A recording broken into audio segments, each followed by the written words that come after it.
L'Empire romain vivait une période de stabilité relative sous le règne de César Auguste, une époque connue sous le nom de Pax Romana, durant laquelle les provinces étaient fermement contrôlées et les recensements constituaient des outils essentiels pour organiser les impôts, les registres et les obligations militaires. Dans ce cadre administratif, l'Évangile de Luc mentionne un édit impérial ordonnant un recensement dans tout le territoire, obligeant les familles à se rendre dans leur ville d'origine pour être enregistrées. Joseph, descendant de la maison de David, devait se présenter à Bethléem, l'ancienne ville du roi David, ce qui situait la scène en dehors de sa résidence habituelle à Nazareth. Le trajet de Nazareth à Bethléem traversait environ 130 km selon les chemins historiques connus. Pour un couple humble, le voyage impliquait des journées lentes, avec des arrêts constants, des auberges rares et des zones rurales où le risque d'attaque ou d'animaux sauvages constituait une préoccupation réelle. Marie était enceinte et, selon Luc, proche de l'accouchement, ce qui rendait le trajet encore plus exigeant. Dans un siècle dépourvu de confort médical, un voyage de cette ampleur représentait une expérience de vulnérabilité physique et émotionnelle. Bethléem, à cette époque, était une petite localité densément saturée en raison de l'arrivée de personnes pour le recensement. Les maisons possédaient généralement un étage supérieur où dormait la famille et un niveau inférieur où l'on gardait les animaux durant la nuit. L'Évangile indique qu'il n'y avait pas de place dans l'hôtellerie, une référence au manque d'espace dans les hébergements familiaux, ce qui obligea Joseph et Marie à s'installer dans un lieu destiné aux animaux. La mangeoire, un râtelier taillé dans la pierre ou le bois, servit de berceau improvisé pour le nouveau-né. La scène de la naissance, selon les récits canoniques, se présente sans ornement fantastique. Un enfant enveloppé de langes, couché dans une mangeoire, dans un environnement rustique reflétant à la fois la pauvreté matérielle et la charge symbolique que la tradition chrétienne soulignerait plus tard. Les prophètes hébreux avaient mentionné Bethléem comme le berceau d'un futur chef pour Israël, ce qui conféra au lieu une résonance spirituelle que les premiers chrétiens interprétèrent comme l'accomplissement d'attentes messianiques. Dans les champs voisins, les bergers surveillaient leurs troupeaux durant la nuit. Les bergers faisaient partie d'une classe sociale marginale dans la structure juive du 1er siècle, souvent perçue avec méfiance en raison de leur mode de vie nomade et de la difficulté à observer les strictes normes rituelles. Cependant, l'Évangile de Luc les présente comme les premiers à recevoir l'annonce de la naissance. Un messager céleste leur annonça qu'un enfant était né, qui serait un sauveur, en utilisant un langage chargé de significations politiques et religieuses pour la Judée soumise à la domination romaine. Le message à l'intention des bergers incluait un signe précis. Ils trouveraient l'enfant enveloppé de langes et couché dans une mangeoire. Cette description, simple et inhabituelle, permettait d'identifier le nouveau-né sans recourir à des éléments extraordinaires. En se rendant à Bethléem, les bergers trouvèrent la famille à l'endroit indiqué, dans une scène quotidienne d'une naissance humble, sans les dramatisations ultérieures que l'iconographie chrétienne développerait. Marie gardait toutes ces choses et les méditait dans son cœur, une phrase qui suggère introspection et conscience que cette expérience dépassait la normalité de sa situation. Rome, entre-temps, demeurait ignorante des détails de la naissance. Pour les autorités impériales, Bethléem n'était guère plus qu'un point mineur dans la province de Judée. Cependant, pour la population juive, toute mention d'un descendant davidique suscitait des attentes de restauration nationale. L'atmosphère spirituelle de l'époque était marquée par une attente intense du Messie, une figure libératrice qui, selon les interprétations prophétiques, surgirait en temps d'oppression. Le contraste entre la grandeur attendue et la pauvreté réelle de la scène à Bethléem accentuait la singularité du récit évangélique. Le registre canonique décrit la naissance comme un événement silencieux et retiré, sans participation d'autorités politiques ni religieuses. Il n'y a pas de foule, pas de prêtres, pas de proclamation publique. L'arrivée de Jésus se situe à l'extrême opposé du protocole romain de naissance de personnages importants où présages, banquets et cérémonies étaient habituels. À la place, la chronique évangélique présente un environnement de rusticité totale, une étable villageoise saturée par les visiteurs du recensement, une jeune famille loin de son foyer et des bergers venant comme témoins inattendus. Le fait que l'enfant soit né à Bethléem et non à Nazareth, où résidaient Joseph et Marie, constituait une convergence entre événements politiques et attentes religieuses. Le recensement d'Auguste agissait comme moteur pour déplacer la famille vers la cité davidique, tandis que les anciennes prophéties hébraïques conféraient une signification spirituelle au lieu.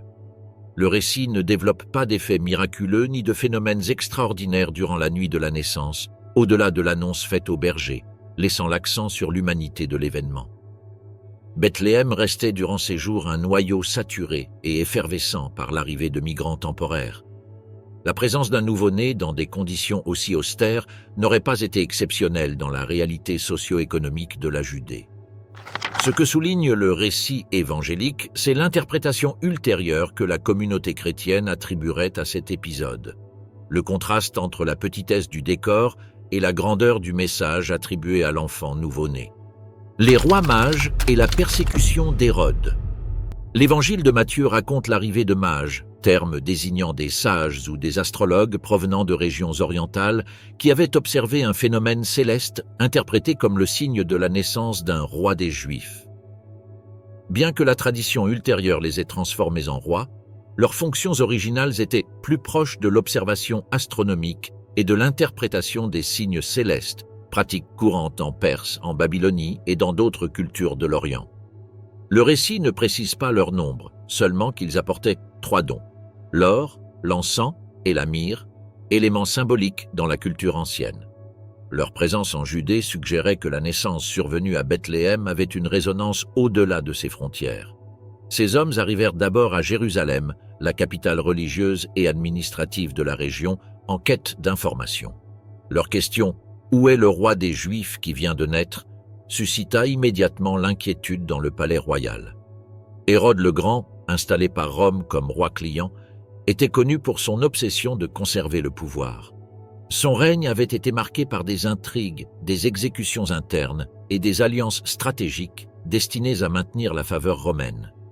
Toute rumeur concernant un rival potentiel suffisait à déclencher des enquêtes sévères. Hérode consulta les prêtres et les scribes du temple qui identifièrent Bethléem comme le lieu indiqué par les prophéties pour la naissance du Messie. Cela n'impliquait aucune approbation religieuse. Les prêtres citaient simplement des textes connus de la tradition hébraïque.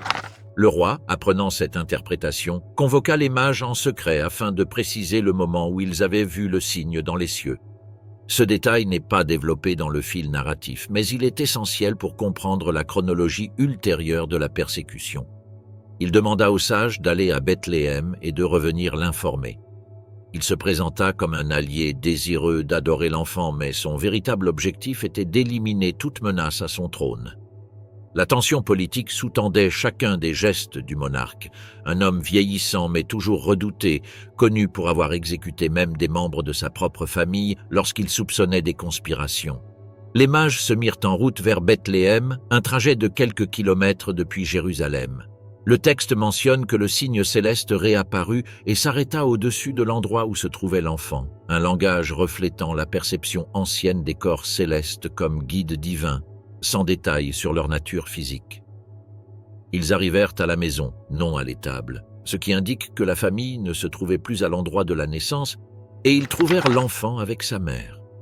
Ils offrirent alors 3 dons: l'or, associé à la royauté, l'encens, élément liturgique des rites sacrés, et la myrrhe, une résine utilisée dans les onguents et préparations funéraires. Dans le contexte du 1er siècle, ces éléments étaient précieux mais aussi courants dans le commerce des caravanes provenant d'Arabie et de Mésopotamie. Leur signification symbolique serait interprétée plus tard par la tradition chrétienne, mais dans le récit, ils représentent simplement des cadeaux coûteux offerts à un enfant dont le destin commençait déjà à laisser des traces au-delà d'Israël. Les sages reçurent un rêve les avertissant de ne pas retourner auprès d'Hérode. Discrètement, ils empruntèrent un autre chemin pour retourner dans leur terre. Le silence du palais et l'absence de nouvelles confirmèrent les soupçons d'Hérode. Il avait été trompé. La colère du monarque s'enflamma et, dans une réaction caractéristique de son régime, il ordonna une action brutale. Matthieu raconte qu'Hérode fit tuer tous les enfants de moins de 2 ans à Bethléem et dans ses environs, une mesure conforme à son historique de violence préventive. Le chiffre n'apparaît pas dans le récit, mais en tenant compte de la population réduite, les historiens estiment que le nombre de victimes aurait été relativement faible en termes absolus, bien que dévastateur pour une communauté aussi petite. L'épisode, connu sous le nom de massacre des Innocents, reflète le climat politique de la Judée sous Hérode, un royaume où la stabilité était maintenue par un mélange de travaux publics, de réformes administratives et de répression létale. L'objectif était de s'assurer que toute prophétie messianique, interprétée comme un potentiel foyer de rébellion, soit neutralisée avant de devenir une menace réelle. Parallèlement, Joseph reçut en songe un message lui ordonnant de fuir immédiatement vers l'Égypte avec Marie et l'enfant. Au 1er siècle, l'Égypte était une province romaine prospère, avec une population juive importante établie depuis des siècles, surtout à Alexandrie.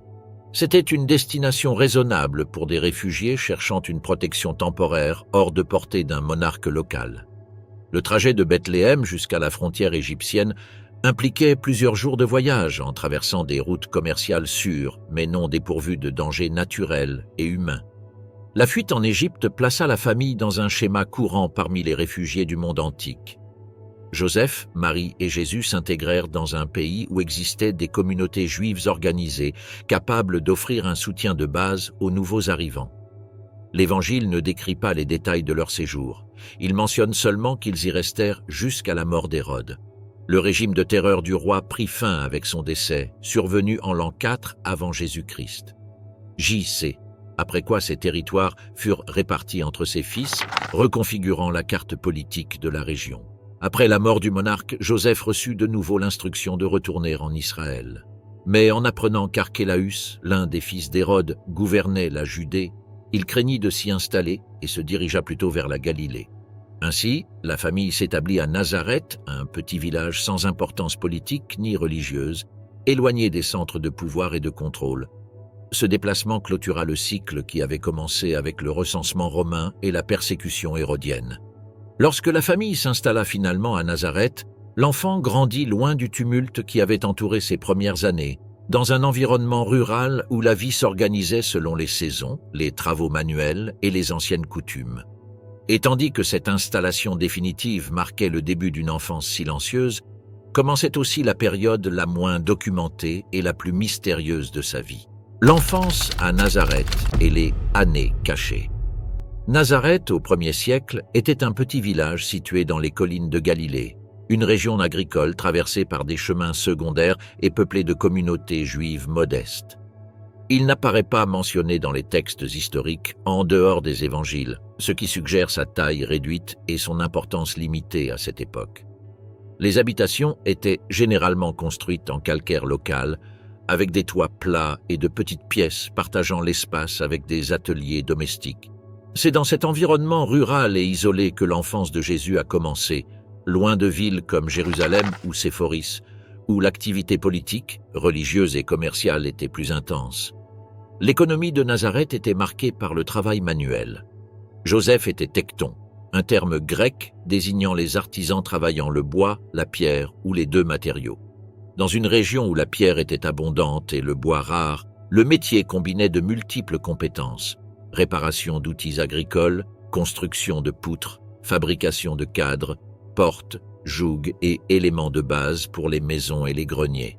Les enfants, dès leur plus jeune âge, accompagnaient souvent leurs parents au travail, apprenant par observation et pratique.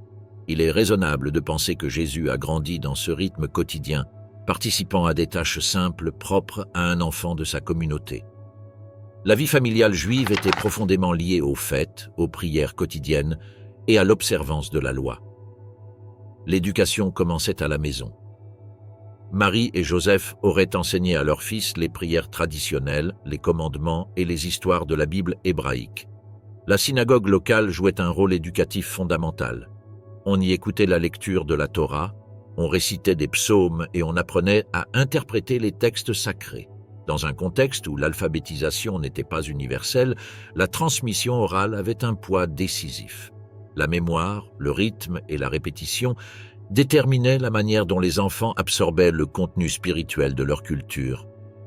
L'évangile de Luc résume cette étape par une phrase brève mais significative: « L'enfant grandissait, se fortifiait et se remplissait de sagesse ».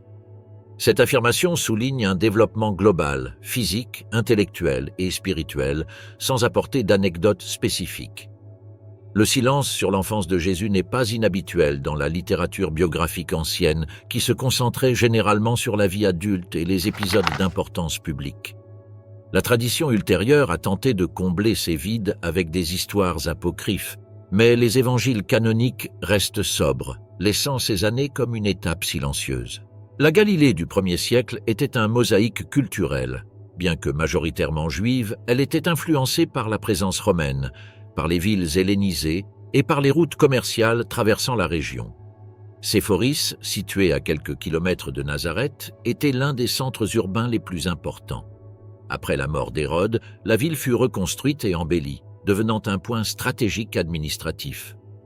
Bien que les évangiles ne mentionnent pas que Jésus ou Joseph y aient travaillé, de nombreux artisans galiléens se déplaçaient à Séphoris à la recherche d'emploi, ce qui suggère un contact indirect possible avec des milieux plus urbains et multilingues. L'enfant Jésus, même vivant dans un petit village, a grandi dans une région connectée au monde romain.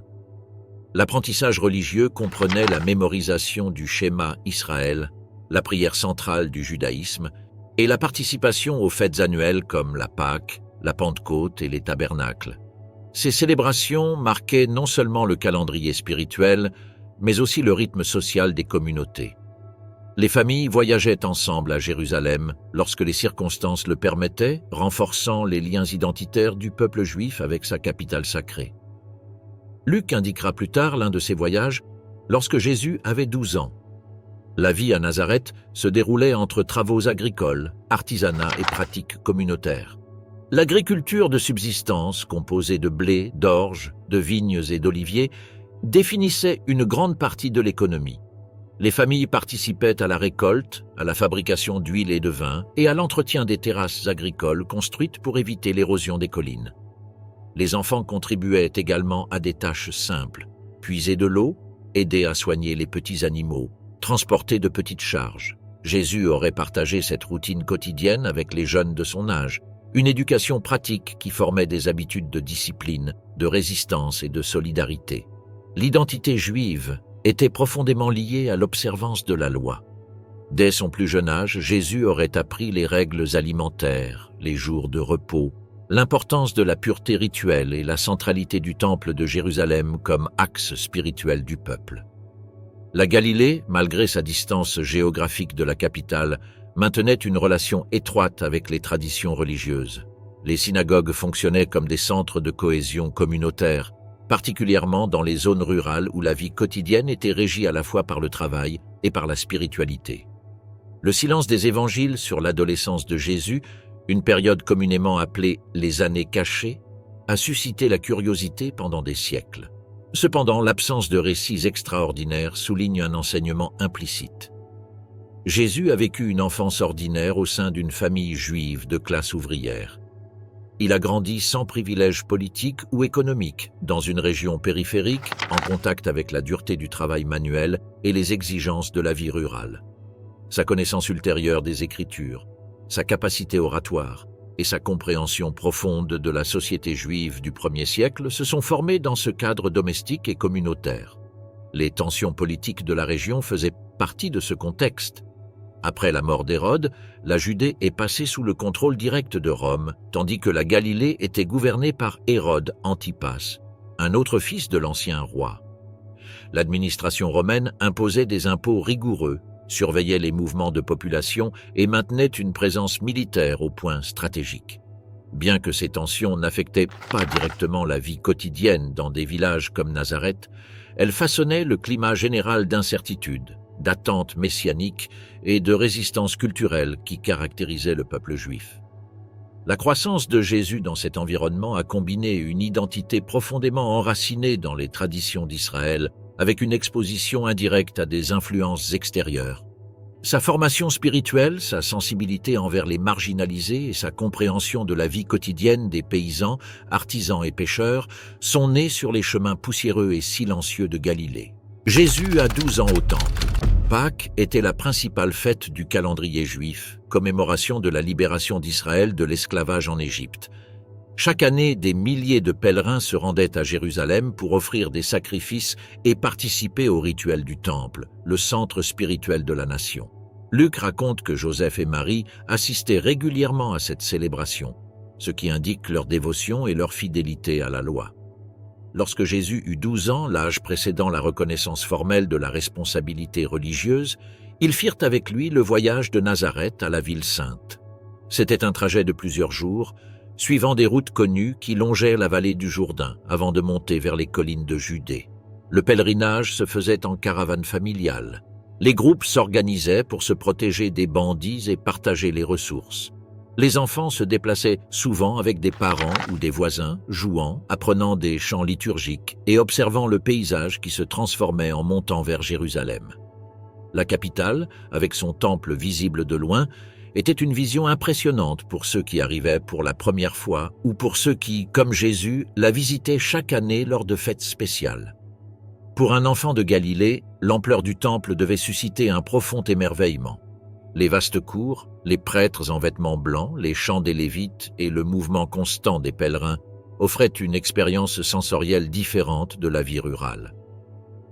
Jérusalem était un point de rencontre entre tradition, autorité religieuse et activité économique. La présence romaine se manifestait par des soldats postés à des endroits stratégiques, rappelant que la ville sainte vivait sous supervision impériale. La Pâque impliquait des jours de rituels, d'enseignement et de prières. Après avoir accompli les obligations du festival, les caravanes entreprenèrent le retour. Joseph et Marie commencèrent la marche de retour vers Nazareth en croyant que Jésus était avec d'autres membres de la famille. C'était une erreur compréhensible dans le contexte de groupes nombreux où jeunes et enfants circulaient librement parmi les proches.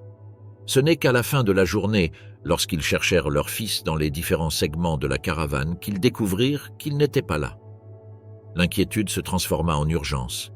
Ils revinrent immédiatement à Jérusalem, une ville qui, à cette date, était encore remplie de pèlerins n'ayant pas terminé leur séjour.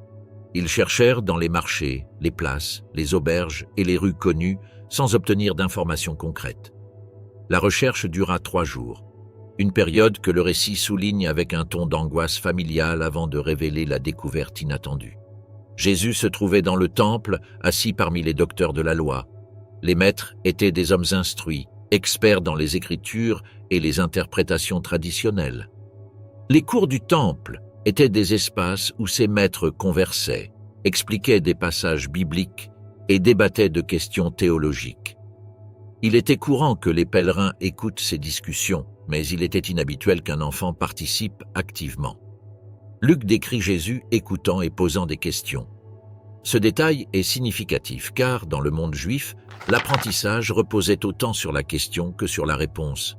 Les questions indiquaient un intérêt véritable et une capacité à comprendre des sujets profonds. Les maîtres, surpris, apprécièrent non seulement sa curiosité, mais aussi son intelligence et sa clarté dans le dialogue. L'Évangile mentionne que ceux qui l'écoutaient s'étonnaient de sa compréhension et de ses réponses, une reconnaissance remarquable dans le contexte hiérarchique et formel de l'instruction religieuse au 1er siècle. Lorsque Joseph et Marie le trouvèrent, la réaction fut celle de toute famille après une situation angoissante. Marie exprima son désarroi et sa douleur pour l'inquiétude qu'ils avaient vécue. La réponse de Jésus, « Ne saviez-vous pas que je dois m'occuper des affaires de mon Père ?» marqua un tournant dans le récit canonique, une affirmation précoce d'identité et de mission, exprimée avec clarté par un adolescent qui comprenait déjà quelque chose de fondamental sur son objectif.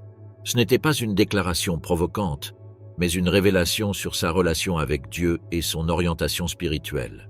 Cependant, après cet épisode révélateur, Jésus retourna avec ses parents à Nazareth et demeura sous leur autorité. Le récit souligne son obéissance et son développement continu. Il grandissait en sagesse, en stature et en grâce devant Dieu et devant les hommes. La scène a un double caractère. D'une part, elle montre une conscience profonde chez le jeune Jésus. D'autre part, elle le ramène au rythme normal de la vie familiale, soulignant que sa préparation ne serait publique que bien plus tard. L'épisode à 12 ans éclaire également des éléments importants du contexte historique. Dans la tradition juive, les enfants commençaient à assumer des responsabilités religieuses à partir de cet âge. Le voyage à Jérusalem pour la Pâque avait un fort caractère formatif, car il symbolisait la transition vers une participation plus complète à la vie spirituelle du peuple. Jésus vivait cette transition au sein de la structure sociale et culturelle de sa communauté, mais avec une dimension intérieure distincte que le récit ne permet qu'entrevoir. La scène au temple reflète la centralité que Jérusalem avait pour tout juif pieux. Le fait que ce soit le seul épisode enregistré de l'adolescence de Jésus souligne son caractère singulier. Il n'y a pas d'autres histoires de sa jeunesse. Les évangiles gardent un silence délibéré sur les décennies suivantes. Ce silence souligne que sa vie publique ne commença qu'une fois parvenu à la maturité adulte et que l'étape intermédiaire, bien que cachée, fut de croissance intérieure et de préparation silencieuse. Après ce voyage, la famille reprit la routine à Nazareth. L'apprentissage à la synagogue, le travail artisanal aux côtés de Joseph et l'intégration dans une communauté rurale continuèrent à marquer ses journées. Aucun autre récit canonique n'interrompt ce silence jusqu'à ce que des décennies plus tard, une figure dans le désert commence à prêcher un message appelant tout Israël à la repentance. Jean le Baptiste est le début du ministère public. Lorsque Jésus atteignit environ 30 ans, le silence narratif de sa vie privée fut interrompu par l'apparition d'une figure prophétique qui résonnait puissamment dans toute la Judée, Jean le Baptiste. Les évangiles le présentent comme un homme austère, vêtu de peau de chameau et nourri de sauterelles et de miel sauvage, symbole d'une existence retirée dans le désert. Sa présence évoquait les anciens prophètes d'Israël, en particulier Élie, tant par son apparence que par son style direct et confrontant. La région où il prêchait, proche de la vallée du Jourdain, était un paysage aride qui accentuait le caractère radical de son message. L'appel de Jean était clair, un baptême de repentance pour le pardon des péchés.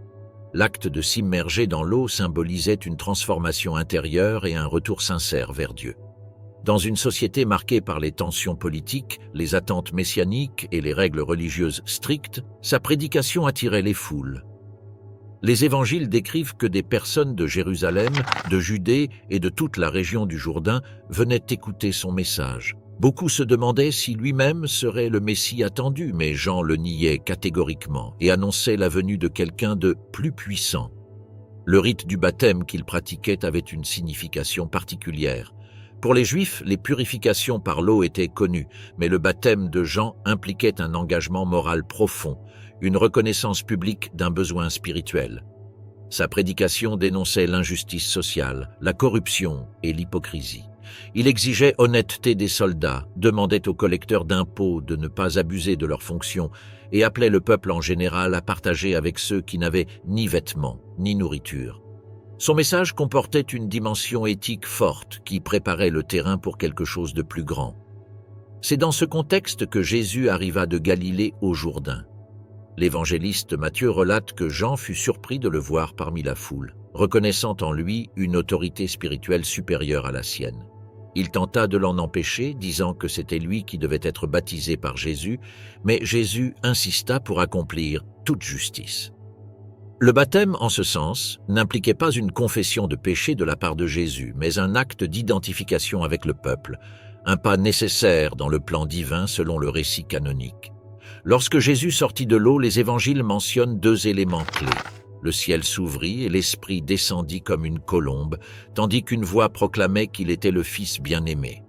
Le langage symbolique de la descente de l'Esprit reflète une désignation publique de sa mission, un début formel de son ministère.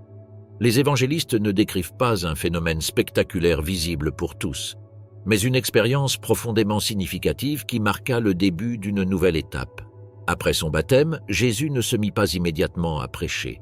Au contraire, il fut conduit par l'Esprit dans le désert. Ce détail inscrit sa mission dans la continuité de l'expérience du peuple d'Israël, qui erra dans le désert avant d'entrer dans la terre promise, et dans le chemin des prophètes qui se retiraient pour discerner leur vocation.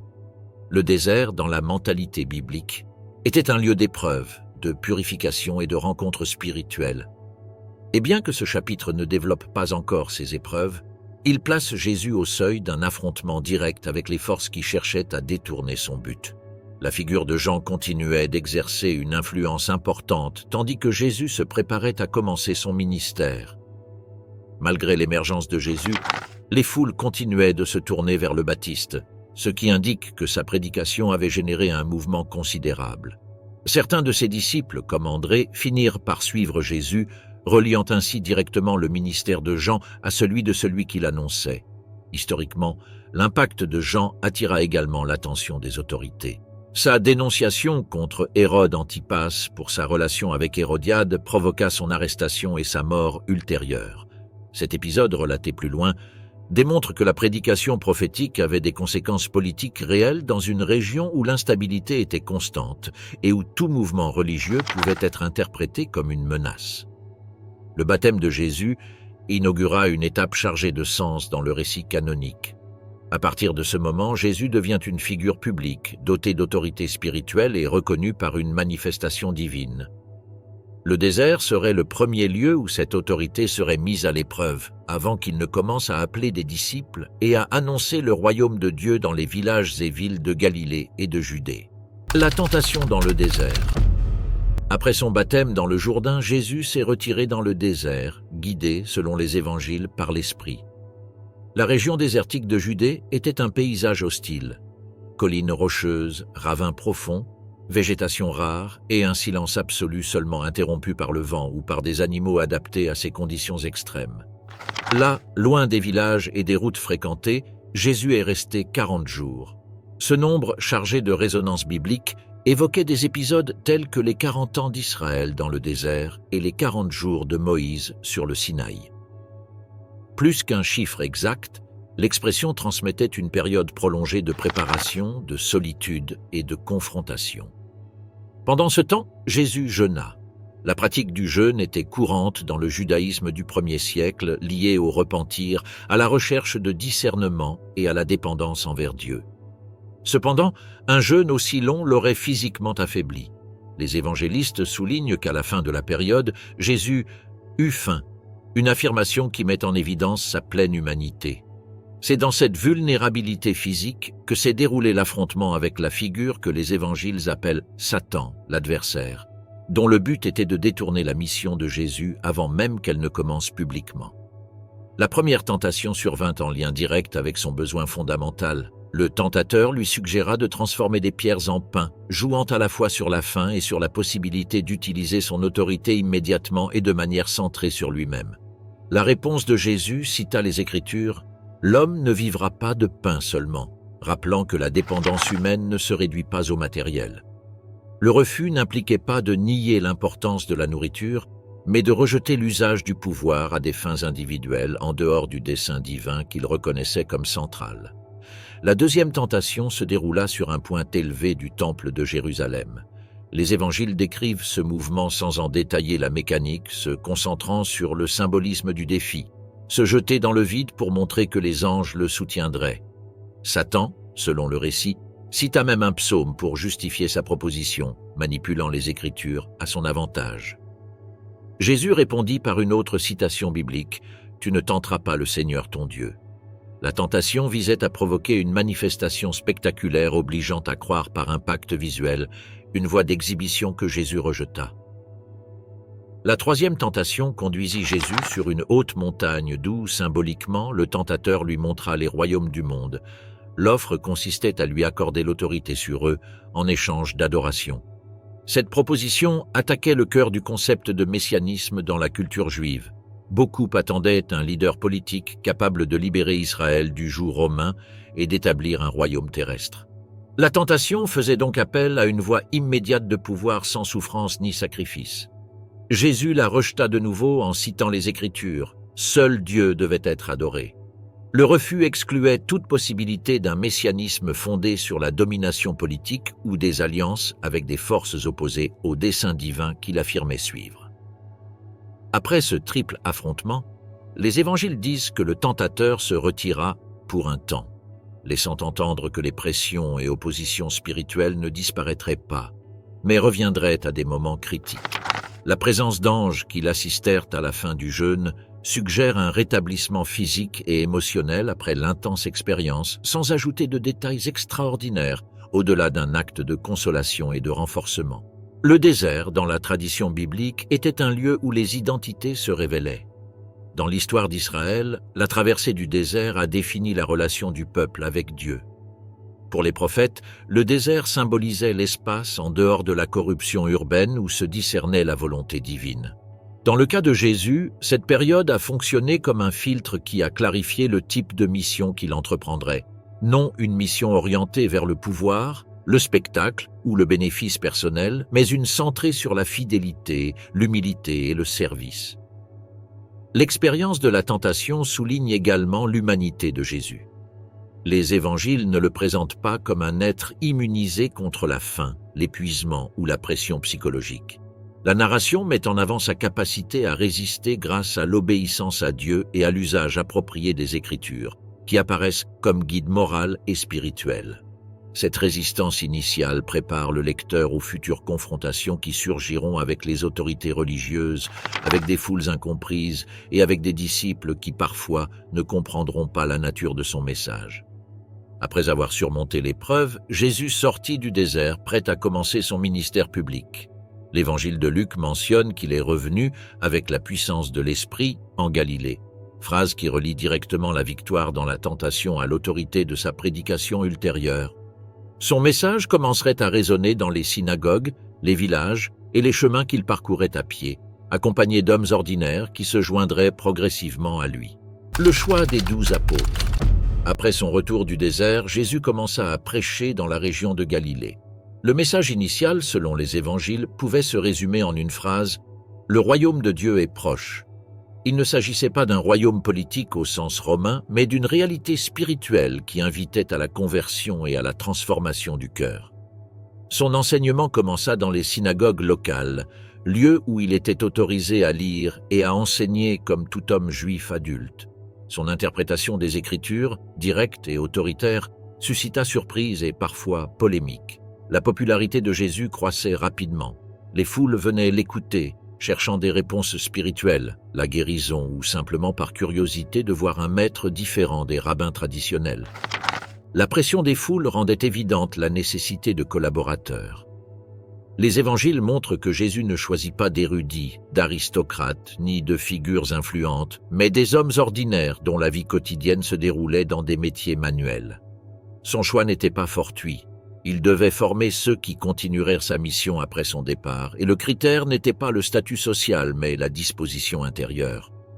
L'appel des premiers disciples eut lieu au bord de la mer de Galilée.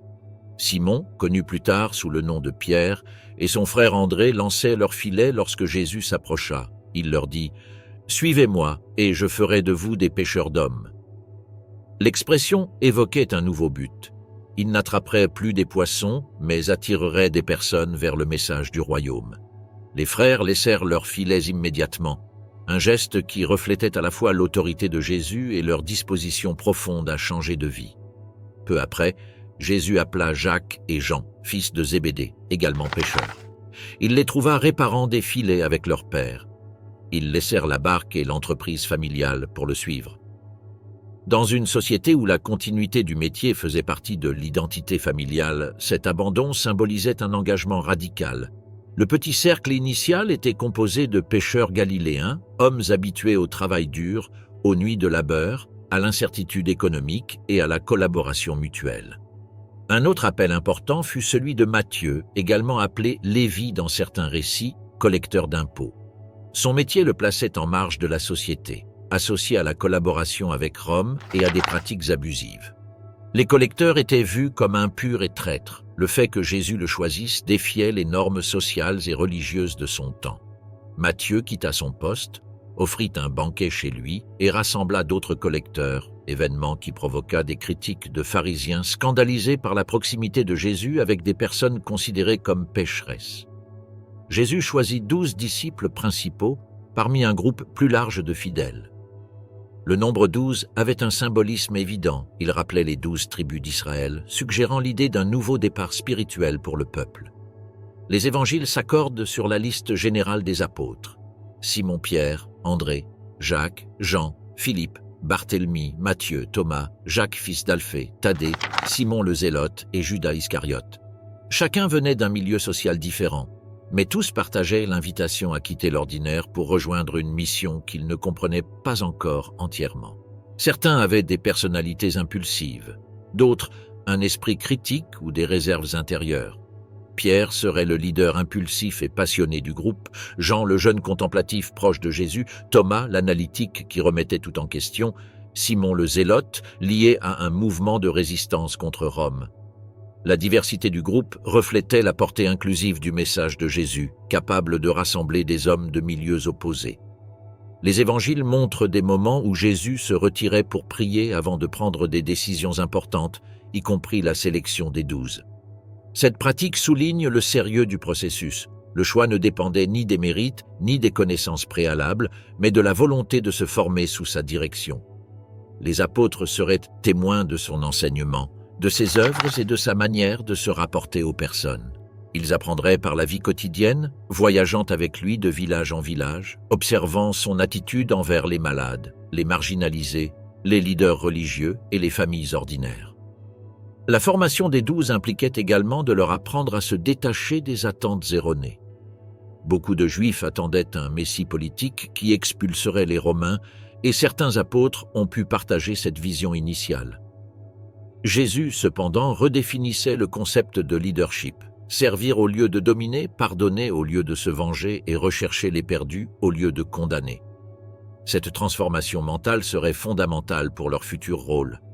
Le groupe commença à l'accompagner dans les villages, sur les routes et dans les synagogues de Galilée. Les évangiles décrivent des journées intenses. Jésus enseignait, guérissait, chassait des esprits et annonçait de bonnes nouvelles. La réputation du groupe grandissait, tout comme l'opposition de certains chefs religieux qui jugeaient problématique son approche de la loi et sa proximité avec des secteurs marginalisés. Dans ce climat d'expansion, les 12 apôtres n'étaient pas de simples spectateurs. Jésus les préparait à être envoyés, le moment venu, pour proclamer eux-mêmes le royaume. Leurs doutes, discussions internes et erreurs sont consignés dans les textes canoniques comme preuve de leur humanité et de la patience avec laquelle Jésus les instruisait. L'autorité reçue croissait progressivement, toujours liée au message que leur maître incarnait. Avec les 12 réunis, le ministère de Jésus entrait dans une nouvelle phase. Le groupe servirait de base à son travail public comme témoin de ses enseignements et futur transmetteur de son message. Les miracles qui ont marqué son ministère. Avec les 12 disciples déjà réunis, l'activité publique de Jésus commença à s'intensifier. Les villages de Galilée, avec leurs chemins de terre, leurs maisons en adobe et leurs petites synagogues, furent le théâtre des premières œuvres que les évangiles décrivent comme des signes de son autorité.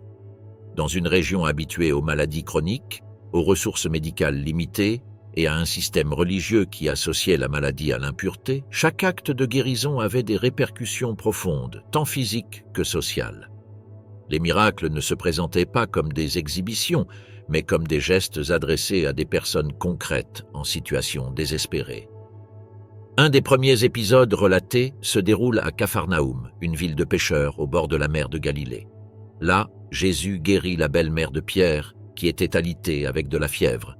Le récit est bref et sobre. Jésus s'approcha, la prit par la main et la fièvre la quitta. La femme se leva immédiatement et commença à les servir, un détail qui reflétait la compréhension culturelle du service comme geste de gratitude et de rétablissement de la normalité. Ce même après-midi, au coucher du soleil, lorsque le sabbat se terminait et que les gens pouvaient se déplacer sans craindre d'enfreindre la loi, la maison se remplit de malades et de personnes affectées par divers maux. Jésus soigna beaucoup de gens, ce qui consolida sa réputation dans toute la région. D'autres guérisons se distinguèrent par leur impact symbolique. Un lépreux s'approcha de Jésus, défiant les normes rituelles qui obligeaient ces malades à rester à l'écart. La lèpre impliquait un isolement social et religieux. Jésus, ému de compassion, tendit la main et toucha l'homme, geste extraordinaire dans un contexte où tout contact physique avec un lépreux entraînait une impureté rituelle. L'Évangile indique que la lèpre disparut immédiatement. Jésus lui demanda de se présenter devant le prêtre, respectant la procédure établie par la loi pour confirmer la guérison. Cet acte combinait miséricorde et respect des institutions religieuses, évitant des malentendus inutiles. Le pardon des péchés du paralytique à Capharnaüm provoqua également un changement dans la perception publique. Un groupe d'amis, incapables d'entrer à cause de la foule, ouvrit le toit d'une maison pour descendre le malade sur une civière. Jésus, voyant la foi de ces hommes, déclara ses péchés pardonnés. Les scribes présents considérèrent cela comme un blasphème, car dans la conception juive, seul Dieu pouvait pardonner directement. Pour répondre à cette objection, Jésus ordonna au paralytique de se lever et de marcher. L'homme se leva devant tous, un fait qui renforça à la fois la controverse théologique et la renommée croissante de Jésus. Plus tard, à Naïn, Jésus rencontra un cortège funèbre. Un jeune homme était mort et sa mère, veuve, se retrouvait sans subsistance. Dans une société sans réseau de protection sociale, la perte du fils unique signifiait la condamnation à une pauvreté extrême. Jésus s'approcha, toucha le cercueil et parla au jeune homme qui revint à la vie selon le récit. La scène est chargée de sens humain. Au-delà de l'élément extraordinaire, le geste rétablissait non seulement une vie, mais aussi la dignité et l'avenir d'une famille vulnérable. La tempête apaisée sur la mer de Galilée fut un autre épisode emblématique. Les pêcheurs qui suivirent Jésus connaissaient bien les dangers des tempêtes soudaines sur ce lac, où les vents descendaient avec force depuis les hauteurs du Golan. Une nuit, alors qu'ils traversaient en barque, une tempête menaça de les engloutir. Jésus dormait, épuisé par la journée. Les disciples, effrayés, le réveillèrent. Il se leva et réprimanda le vent et la mer, qui se calmèrent immédiatement. L'impact sur les disciples fut profond. « Qui est-il donc, celui-ci, que même le vent et la mer lui obéissent ?» se demandèrent-ils. L'épisode ne cherchait pas à créer un spectacle, mais révéla l'autorité que Jésus exerçait sur les forces naturelles. D'autres œuvres ont provoqué des réactions intenses parmi les autorités religieuses. Dans une synagogue, Jésus a guéri un homme dont la main était paralysée lors du jour de repos. Les pharisiens observaient pour l'accuser, car la loi interdisait de travailler le samedi.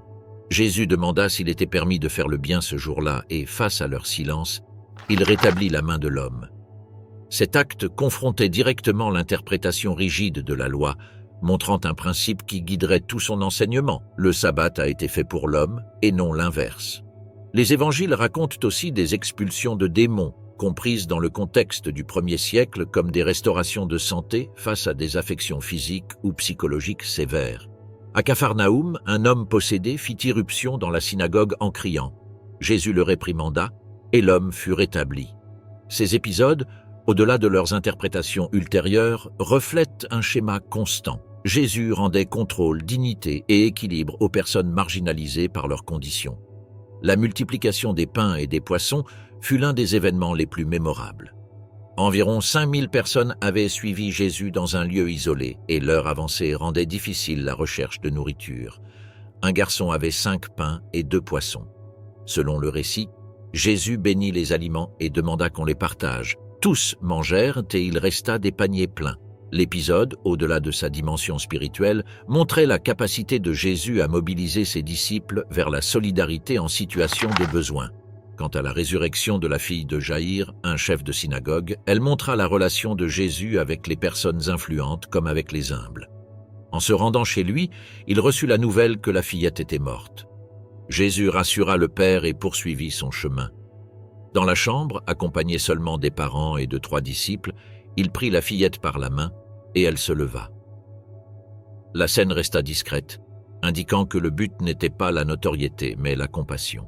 Les paraboles et enseignements principaux. À mesure que le ministère de Jésus grandissait, le besoin de communiquer des vérités profondes de manière compréhensible pour des publics divers augmentait également. Paysans, pêcheurs, artisans, mères de famille, personnes âgées, malades, collecteurs d'impôts, pharisiens curieux et foules venant de villages et de villes. Dans ce contexte culturel, où une grande partie de l'enseignement dépendait de la mémoire et de la transmission orale, Jésus utilisa une ressource pédagogique qui deviendrait distinctive dans son message, la parabole.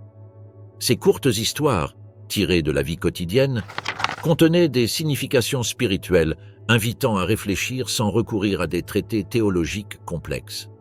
L'une des paraboles les plus connues est celle du fils prodigue. Dans celle-ci, un fils cadet exige son héritage avant l'heure, quitte la maison paternelle et gaspille ses biens. Lorsqu'il touche le fond, humilié et sans ressources, il décide de revenir. Son père l'accueille avec une étreinte et organise une célébration aux grandes dames du fils aîné qui était resté fidèle à la maison. L'histoire reflétait des situations courantes dans les familles paysannes, tensions liées à l'héritage, erreurs de jeunesse, ressentiments entre frères. Cependant, son sens allait au-delà. Elle illustrait la générosité inattendue du pardon et remettait en question la sévérité du jugement. Jésus ne commente ni n'explique chaque détail. Il laisse le public identifier sa propre place dans l'histoire. Une autre parabole fondamentale est celle du bon samaritain. Un homme est attaqué sur un chemin dangereux et reste blessé. Passent un prêtre et un lévite, c'est-à-dire des figures religieuses respectées, et tous deux évitent de l'aider. En revanche, un samaritain, membre d'un peuple méprisé par les Juifs, s'arrête, soigne ses blessures et paie ses soins. Au 1er siècle, l'hostilité entre Juifs et Samaritains était profonde, soutenue par des différences religieuses et des disputes historiques. En présentant le Samaritain comme exemple de compassion, Jésus défiait des préjugés culturels profondément enracinés. La question centrale, qui était le prochain de l'homme blessé, ne cherchait pas la théorie mais l'action concrète. Il y a aussi la parabole du semeur où un paysan sème des graines qui tombent sur différents terrains, le long du chemin, sur des pierres, parmi les épines et dans une bonne terre. Les graines représentent le message, les terrains, les différentes dispositions du cœur. Certains n'écoutent pas, d'autres écoutent mais se découragent. D'autres se laissent distraire par les soucis et les richesses et d'autres portent du fruit. La parabole reflétait l'expérience réelle des paysans galiléens habitués au sol irrégulier et à l'incertitude agricole. L'enseignement se concentrait sur la réceptivité intérieure, non sur l'habileté du semeur. Le royaume des cieux, un thème récurrent dans la prédication de Jésus, était fréquemment expliqué à l'aide d'images petites et quotidiennes. Il comparait le royaume à une graine de moutarde, minuscule mais capable de devenir un arbuste robuste où les oiseaux font leur nid. Il le comparait également à la levure qu'une femme mélange avec de la farine, invisible pendant son action, mais transformatrice dans son effet final. Ces images indiquaient un schéma. Ce qui commence de manière presque imperceptible peut produire des résultats inattendus et expansifs. La parabole du trésor caché et celle de la perle de grand prix soulignent la valeur incomparable du royaume. Un homme découvre un trésor caché dans un champ, vend tout ce qu'il possède et achète le terrain. Un autre marchand trouve une perle exceptionnelle et vend également tout pour l'acquérir. Les deux paraboles évoquent l'idée d'un renoncement total pour quelque chose de valeur supérieure. Dans les sociétés rurales, où les ressources étaient limitées, ces histoires transmettaient l'idée d'une décision radicale fondée sur une évaluation profonde. Un autre enseignement notable apparaît dans la parabole du pharisien et du publicain. Deux hommes montent au temple pour prier, l'un se vante de ses vertus religieuses, l'autre reconnaît humblement ses fautes. Jésus affirme que le second, et non le premier, est revenu justifié. L'histoire remettait en question l'autosuffisance spirituelle et proposait l'humilité comme fondement de la relation avec Dieu. En utilisant un collecteur d'impôts comme exemple positif, une figure communément méprisée pour sa collaboration avec Rome, Jésus continuait de briser les schémas sociaux préétablis. Les paraboles n'enseignaient pas seulement, elles provoquaient également. Parfois, les disciples demandaient des explications en privé, montrant que même ceux qui le suivaient de près avaient besoin de temps pour les comprendre. Jésus indiquait que les paraboles révélaient des vérités à ceux qui étaient réellement disposés à les écouter, tandis que ceux qui cherchaient des motifs pour le critiquer ou le prendre en contradiction les trouvaient énigmatiques. Dans une culture où l'enseignement moral était souvent direct, cette stratégie invitait à la réflexion personnelle plutôt qu'à l'obéissance mécanique. En plus des paraboles, Jésus offrait des enseignements directs qui élargissaient son message central. Il insistait sur le pardon comme pratique constante, allant jusqu'à proposer de pardonner 70 fois 7, chiffre symbolique indiquant l'absence de limite. Il enseignait à prier sans ostentation et à privilégier la sincérité intérieure plutôt que l'apparence. Il critiquait l'accumulation obsessive de richesses, rappelant que la vie ne dépend pas des biens possédés. Il appelait à aimer même les ennemis, une attitude contre-culturelle dans un peuple sous domination étrangère. Son enseignement sur le royaume incluait également des avertissements. Il comparait la fin des temps à la séparation du blé et de l'ivraie, où seule la véritable qualité se révèle à la fin. Il enseignait qu'il ne suffit pas de dire « Seigneur, Seigneur », mais qu'il est nécessaire de vivre selon la volonté divine. Il remettait en question les pratiques religieuses vides, signalant que le rituel sans justice ni miséricorde perdait son sens. Le sermon sur la montagne et sa révolution morale. Dans les évangiles, le sermon sur la montagne est présenté comme l'un des moments culminants du ministère de Jésus. Ce n'était pas un discours politique ni un plaidoyer contre Rome, mais une exposition profonde sur la vie morale, spirituelle et communautaire que proposait le royaume de Dieu. La scène se déroule sur une colline proche de la mer de Galilée, un lieu où la foule pouvait se rassembler et écouter clairement, tandis que le vent transportait les paroles sur la pente. Jésus s'assit et commença à parler aux disciples et aux auditeurs sur un ton qui défiait les catégories religieuses de son époque. Le sermon commence par les béatitudes, une série de déclarations qui inversaient les valeurs dominantes. Bienheureux les pauvres en esprit, ceux qui pleurent, les doux, les miséricordieux, ceux au cœur pur, ceux qui recherchent la paix.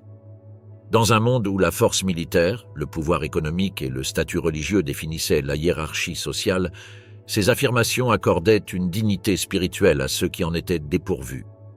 Ce n'étaient pas des louanges à la souffrance en soi, mais des promesses adressées à ceux qui vivaient dans la vulnérabilité, l'injustice ou l'humilité profonde. Avec elles, Jésus dessinait l'identité de ceux qui appartenaient au royaume qu'il proclamait. Ensuite, il déclara à ses disciples « sel de la terre » et « lumière du monde ». Dans la Galilée du 1er siècle, le sel avait plusieurs usages. Il conservait les aliments, donnait du goût et purifiait. La lumière, quant à elle, était un symbole de guide et de révélation. Ces métaphores indiquaient un rôle actif, non passif, pour ceux qui acceptaient son enseignement. Il ne s'agissait pas de se retirer du monde, mais d'influencer celui-ci par une vie transformée. Une partie centrale du sermon sur la montagne abordait la relation avec la loi de Moïse. Jésus affirma ne pas être venu pour l'abolir, mais pour l'accomplir pleinement. Mais son interprétation allait au-delà de l'observance externe. Là où la loi disait « tu ne tueras point », Jésus approfondissait en soulignant que la colère contre une autre personne était déjà une forme de rupture morale. Là où la loi interdisait l'adultère, Jésus invitait à surveiller même le désir intérieur. L'éthique qu'il proposait n'éliminait pas la loi, mais la rendait intérieure, exigeant une cohérence plus radicale que la simple observance rituelle. L'enseignement sur la réconciliation était également exigeant. Avant de présenter une offrande au temple, Jésus demandait de résoudre tout conflit en suspens avec un frère. Dans une société où l'honneur familial et la réputation publique étaient essentiels, ce message soulignait que la vraie dévotion incluait justice et réparation interpersonnelle. La spiritualité ne pouvait se détacher de la vie quotidienne. Le discours reconfigurait également la manière dont on comprenait la justice rétributive. Face au principe « œil pour œil », Jésus présenta la voie de ne pas répondre par la violence à l'offense personnelle. Tendre l'autre joue, donner aussi le manteau. Marcher 2000, c'était des images de renoncement à la vengeance, non de passivité absolue. Dans un contexte où Rome imposait des charges, comme obliger un citoyen à transporter un équipement militaire sur une mille, ces paroles offraient une alternative inattendue, répondre avec liberté intérieure, non avec ressentiment.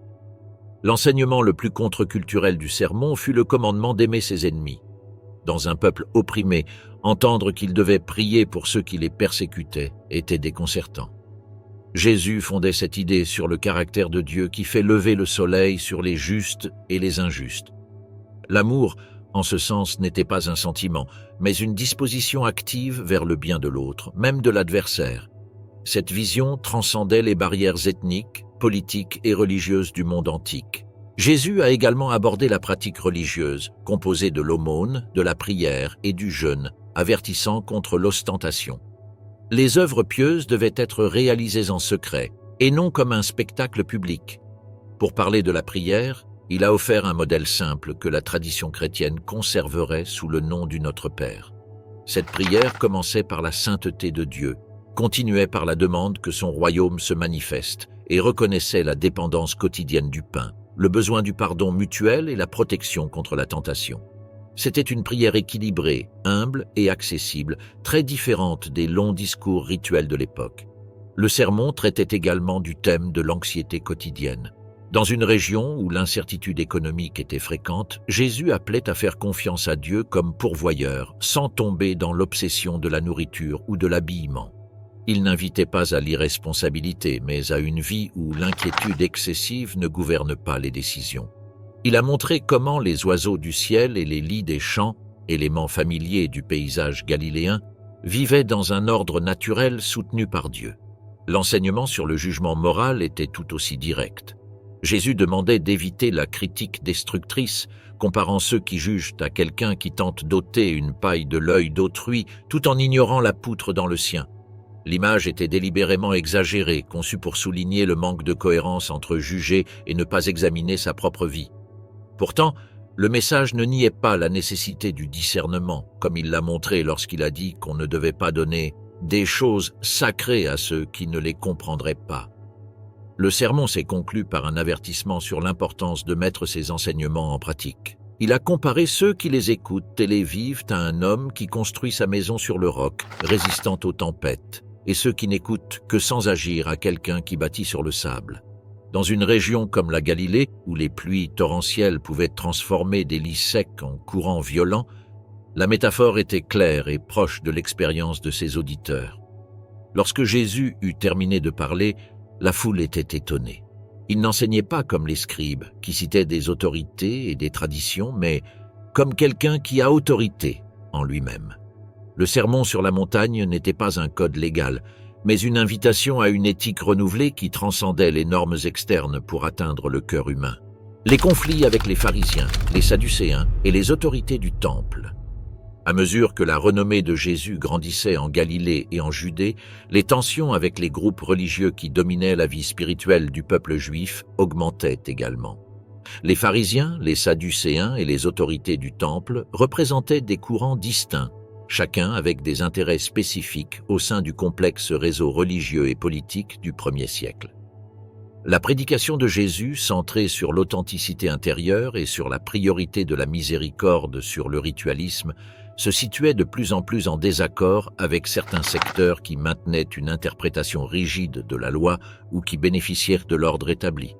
Les pharisiens étaient un mouvement laïque dédié au strict respect de la loi et des traditions orales qui la complétaient. Ils valorisaient la pureté rituelle et la séparation du péché et considéraient l'observance détaillée comme une manière de préserver l'identité nationale sous la domination romaine.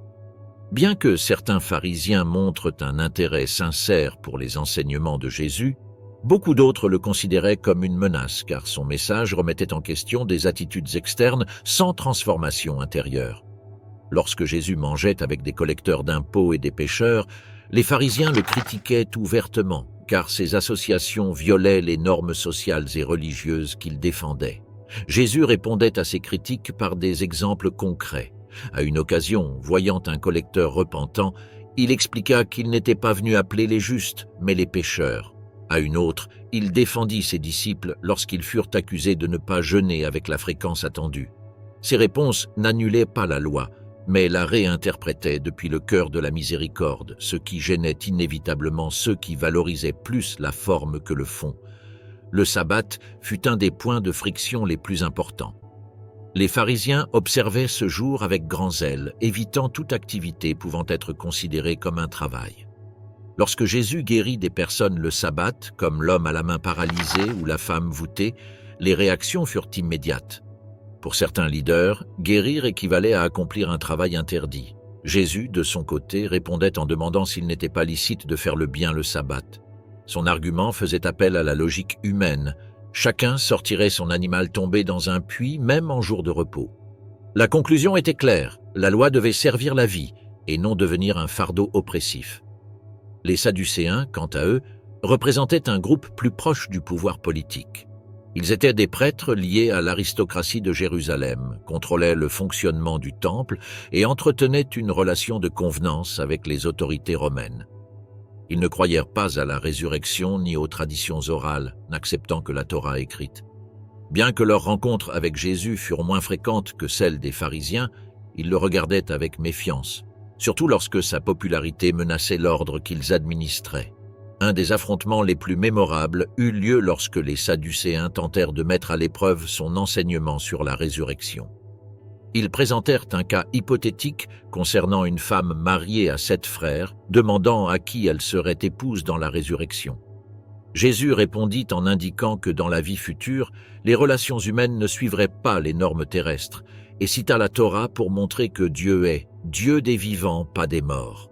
La réponse ne se contenta pas de laisser l'argument sadducéen sans soutien, mais démontra la maîtrise de Jésus sur les Écritures qu'ils considéraient eux-mêmes comme centrales. Le conflit avec les autorités du Temple grandissait à chaque visite de Jésus à Jérusalem. Lors d'une de ces occasions, il observa les changeurs et les marchands dans les cours du Temple, où l'on échangeait des pièces romaines contre des pièces acceptées pour les offrandes et où l'on vendait des animaux pour les sacrifices. Bien que ces pratiques soient courantes, Jésus dénonça les abus et la corruption qui s'y étaient infiltrés. Il renversa les tables, expulsa les commerçants et proclama que le Temple devait être une maison de prière. L'action avait une charge symbolique immense. C'était une critique directe du système administré par les grands prêtres. À partir de ce moment, les dirigeants du Temple commencèrent à chercher ouvertement un moyen de l'éliminer. Ils craignaient son influence sur le peuple et la possibilité que Rome interprète ses actes comme subversifs. Les tensions politiques en Judée faisaient que tout mouvement populaire pouvait déclencher de sévères représailles. Pour les autorités, il valait mieux étouffer toute figure susceptible de provoquer des troubles. Avec des questions piégeuses, ils tentèrent de le discréditer. Ils lui demandèrent s'il était licite de payer le tribut à César, un piège qui le plaçait entre 2 risques, s'opposer à Rome ou perdre le soutien du peuple. Jésus demanda une pièce et indiqua qu'elle portait l'image de César. « Rendez à César ce qui est à César et à Dieu ce qui est à Dieu. » La réponse évitait le piège et affirmait simultanément la souveraineté divine et la responsabilité civile, déconcertant ses adversaires. À une autre occasion, on lui exigea de dire avec quelle autorité il faisait ce qu'il faisait. Jésus répliqua en posant une question sur l'origine du baptême de Jean. Venait-il du ciel ou des hommes? Craignant la réaction du peuple, ils refusèrent de répondre. Jésus ne répondit pas directement non plus, les laissant exposés devant leur propre incohérence.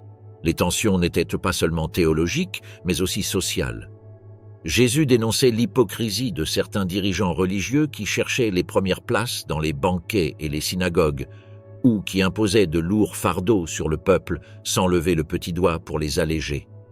Ces dénonciations publiques affectaient l'image des groupes dirigeants et contribuaient à la détérioration progressive de la relation. Malgré tout, certains membres de ces groupes s'approchèrent de Jésus avec sincérité. Nicodème, un pharisien, le visita de nuit pour dialoguer sur le royaume de Dieu. Joseph d'Arimathie, membre du Sanhédrin, sympathisait avec lui et aurait plus tard un rôle clé après sa mort. Ces exceptions montraient que le rejet n'était pas absolu, mais en croissance. À mesure que son entrée à Jérusalem approchait, les tensions atteignaient leur point culminant. Le peuple l'accueillait avec enthousiasme, tandis que les autorités voyaient dans chaque geste un potentiel déclencheur de conflit. L'entrée triomphale à Jérusalem. L'arrivée de Jésus à Jérusalem a eu lieu pendant la fête de la Pâque, le moment de l'année où la ville recevait des dizaines de milliers de pèlerins venant de toute la Judée, de la Galilée et de la diaspora juive. Jérusalem, normalement animée, se transformait en un centre bondé, rempli de commerçants, de familles et de groupes religieux. La présence romaine s'intensifiait également.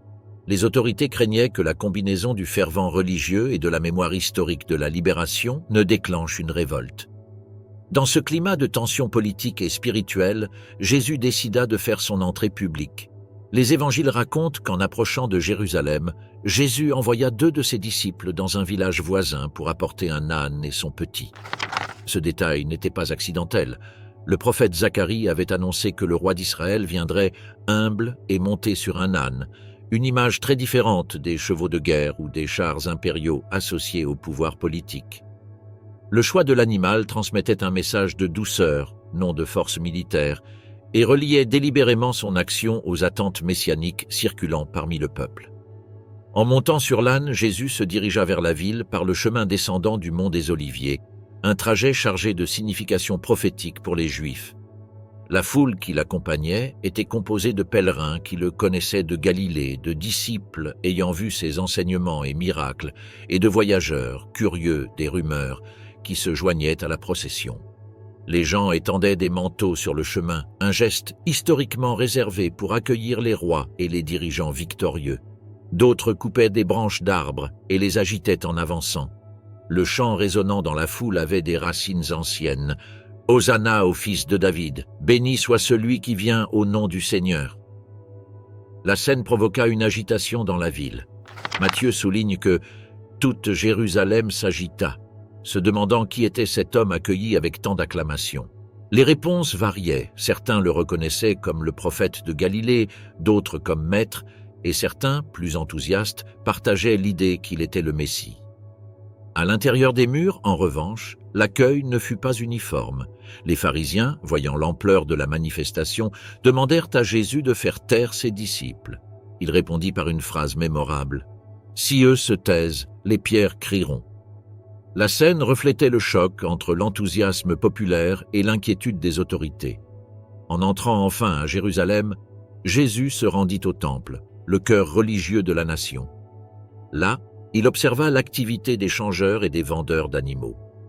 Bien que ces pratiques fassent partie du fonctionnement du système sacrificiel, Jésus percevait corruption, abus et usage inapproprié de l'espace sacré. Avec détermination, il chassa les commerçants, renversa les tables et dénonça qu'ils avaient transformé la maison de prière en repère de voleurs. Ce geste, audacieux, attira immédiatement l'attention des dirigeants du temple, qui le percevaient comme une menace directe à leur autorité et à l'ordre religieux établi. Après cet acte, Jésus commença à enseigner quotidiennement dans les cours du temple. La foule l'écoutait avec plaisir, ce qui augmenta encore le conflit avec les chefs religieux, craignant de perdre leur influence sur le peuple. Les grands prêtres et les scribes cherchèrent alors à l'arrêter sans provoquer de tumulte, conscients que la ville était remplie de pèlerins sympathisants. Pendant ces jours, Jésus réalisa des actions significatives qui renforcèrent le symbolisme de son entrée triomphale. Il pleura en contemplant Jérusalem depuis la hauteur, regrettant que la ville n'ait pas reconnu ce qui conduit à la paix. La prophétie de destruction qu'il prononça reflétait sa perception que la combinaison du rejet spirituel et des tensions politiques conduirait à de graves conséquences pour le peuple. Il maudit également un figuier stérile, symbole d'une nation sans fruits, et raconta des paraboles dirigées contre les autorités qui le rejetaient. Chacune de ces actions s'insérait dans la tension croissante entourant sa présence dans la ville. La foule continuait à l'observer avec un mélange d'admiration et d'attente. Certains espéraient qu'il ferait le pas suivant vers une proclamation messianique politique. D'autres le suivaient pour la profondeur de ses enseignements. Mais les principaux dirigeants du temple, les pharisiens les plus rigides et l'aristocratie sacerdotale voyaient en lui une figure de plus en plus dangereuse. Sa popularité et son message défiaient des structures restées fermes pendant des générations. Le contraste entre la joie de la foule et la peur des autorités était évident. Jésus ne cherchait pas à renforcer des aspirations nationalistes, mais la manière dont le peuple interprétait ses actions alimentait la tension.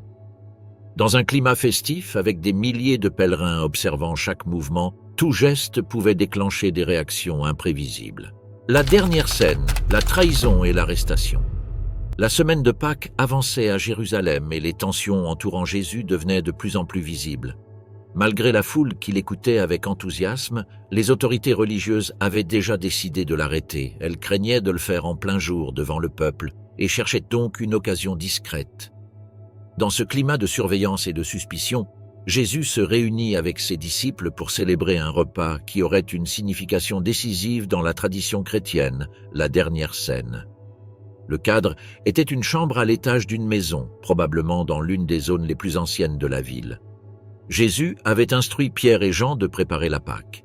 Suivant ses indications, ils trouvèrent un homme portant un vase d'eau et le suivirent jusqu'à la maison, dont le propriétaire offrit le lieu. La préparation comprenait l'agneau pascal, des pains sans levain, des herbes amères et du vin, des éléments rappelant la libération d'Égypte. Au coucher du soleil, les disciples se réunirent autour de la table basse, s'adossant selon la coutume juive. Pendant le repas, Jésus prononça des paroles qui transformèrent le sens traditionnel de la célébration pascale. Il prit le pain, le rompit et dit que c'était son corps livré pour eux. Puis il prit une coupe de vin et déclara que c'était son sang, versé pour le pardon des péchés, indiquant une nouvelle alliance. Ce geste, profondément symbolique, n'avait pas de précédent dans la liturgie juive. Il ne s'agissait pas d'abolir la Pâque, mais de la réinterpréter à la lumière de ce qui allait se passer. Dans l'intimité du repas, Jésus mentionna également que l'un des présents le trahirait. L'affirmation provoqua surprise, inquiétude et questions parmi les disciples. Tous se regardaient, incapables d'imaginer que l'un d'eux puisse livrer leur maître. Jésus indiqua que celui qui partageait le pain avec lui était le traître, mais ne mentionna pas le nom ouvertement à ce moment-là, selon certains évangiles. Judas, qui avait déjà parlé aux autorités pour livrer Jésus, resta assis, enveloppé dans un silence que lui seul comprenait. Après avoir reçu un morceau de pain des mains de Jésus, Judas quitta la pièce. L'évangéliste Jean indique qu'il faisait nuit, une expression qui ne décrit pas seulement l'heure, mais aussi le climat moral entourant l'action. Lors de ce même repas, Jésus lava les pieds de ses disciples, une tâche réservée aux serviteurs. Cet acte inversait complètement la hiérarchie sociale du monde antique. Jésus enseigna que la grandeur dans le royaume se mesurait par la capacité de servir et non par le prestige. Pierre, surpris par le geste, réagit d'abord avec résistance, mais finit par accepter. La scène marqua un point fondamental de son enseignement. Le leadership devait être basé sur l'humilité. Après le repas, Jésus conduisit ses disciples au jardin de Gethsémani, au pied du mont des Oliviers. C'était un lieu de rencontre habituel, entouré d'oliviers anciens, où la solitude facilitait la prière. Alors que la nuit avançait, Jésus se retira avec Pierre, Jacques et Jean. Il leur demanda de veiller avec lui, conscient que son heure approchait, puis il se retira seul pour prier. Sa prière reflétait une profonde angoisse. Il demanda que, si possible, cette coupe s'éloigne de lui, mais se soumit à la volonté du Père. Le ton du récit montre l'humanité de Jésus face à la souffrance imminente. À son retour, il trouva ses disciples endormis. 3 fois, il les réveilla, leur demandant de prier pour ne pas tomber en tentation. La fatigue et la perplexité dominaient le groupe. La nuit avançait vers une issue que aucun d'eux, sauf Jésus, ne comprenait pleinement. Finalement, Judas arriva accompagné d'une foule armée d'épées et de bâtons envoyés par les principaux prêtres. Pour identifier Jésus, Judas lui donna un baiser, signe convenu avec les gardes. L'acte condensait la tension entre proximité apparente et trahison réelle. Lorsque les soldats s'approchèrent pour arrêter Jésus, un des disciples, identifié plus tard comme Pierre, dégaina une épée et coupa l'oreille du serviteur du grand prêtre. Jésus l'arrêta et ordonna de ranger l'arme, soulignant que sa mission ne se réaliserait pas par la violence. Ensuite, il toucha le blessé et le guérit, même à ce moment critique. Jésus demanda pourquoi on l'arrêtait comme un criminel, leur rappelant qu'il avait enseigné ouvertement dans le temple chaque jour. Mais les chefs avaient choisi l'obscurité pour éviter des émeutes. Pendant qu'on l'emmenait, les disciples s'enfuirent, craignant d'être capturés eux aussi. L'évangile de Marc mentionne même un jeune homme qui s'échappa en laissant son manteau derrière lui, détail qui souligne la confusion du moment. L'arrestation conduisit à une série d'interrogatoires nocturnes. Jésus fut conduit devant Anne, l'ancien grand prêtre, puis devant Caïphe, le grand prêtre en fonction. Là, ils cherchèrent des témoignages pour le condamner, mais les récits étaient contradictoires. Finalement, ils l'accusèrent de blasphème pour avoir parlé de la destruction et de la restauration du temple et pour s'être déclaré fils de Dieu. Pendant ce temps, dans la cour, Pierre nia connaître Jésus 3 fois, comme Jésus l'avait prédit, et éclata en sanglots en réalisant ce qui s'était passé. La nuit se termina avec Jésus sous garde, battu et raillé par les gardes, tandis que les autorités se préparaient à le présenter devant le seul pouvoir capable de prononcer une peine de mort, le gouverneur romain Ponce Pilate. La crucifixion au Golgotha et sa mort. Quand le jour se leva, Jésus fut conduit devant le gouverneur romain Ponce Pilate. Les autorités juives, bien qu'ayant trouvé des motifs religieux pour le condamner, n'avaient pas le pouvoir d'appliquer la peine capitale. Elles présentèrent donc des accusations politiques. Elles affirmèrent que Jésus se proclamait roi, qu'il incitait le peuple et qu'il représentait une menace pour l'ordre impérial. Pilate, habitué à gérer les tensions locales et à réprimer les troubles, interrogea Jésus directement. « Es-tu le roi des Juifs ?» demanda-t-il. Jésus répondit sobrement, sans nier ni confirmer selon les termes attendus, laissant entendre que son royaume ne reposait pas sur les structures de pouvoir romaines. Pilate percevait que le conflit avait des racines internes et que Jésus ne constituait pas un danger politique réel. Cependant, la pression des chefs du temple et de la foule rassemblée par eux le plaça dans une position délicate. Il était responsable de maintenir la stabilité pendant la Pâque, une période particulièrement sensible. Pour éviter les problèmes, il tenta de libérer Jésus selon une coutume locale, libérer un prisonnier choisi par le peuple. Parmi les prisonniers se trouvait Barabbas, accusé de sédition et de meurtre. Lorsque Pilate proposa de libérer Jésus, la foule demanda Barabbas. La situation reflétait la tension politique en Judée et le climat volatile qui pouvait se retourner contre le gouverneur s'il agissait contre les attentes du groupe dominant à ce moment.